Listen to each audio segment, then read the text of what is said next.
Hey everyone, welcome back to the channel. This is another what did it cost. We did this 36,000 mile Honda S2000. This thing is super clean. Came into the shop with just a few swirls on it.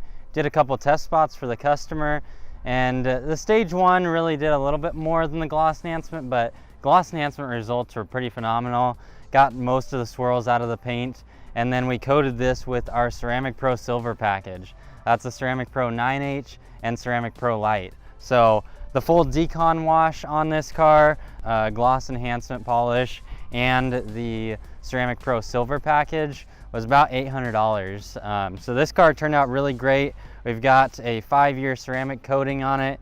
It is almost flawless. This car did a little bit of touch up in the hood here, and I mean overall it's just a super clean S2000. Really rare to see these things in this kind of shape.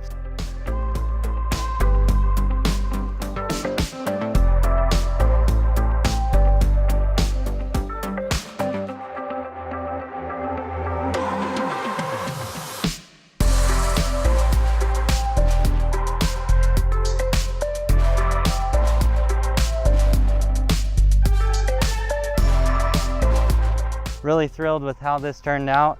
Thanks for watching. If you want to find out any more about the pricing on the types of jobs that we do, we're calling this the what did it cost segment. So search our YouTube for that, and hang out on our Facebook page, throw us a message, and make sure you subscribe if you want to see more of this stuff. Thanks for watching.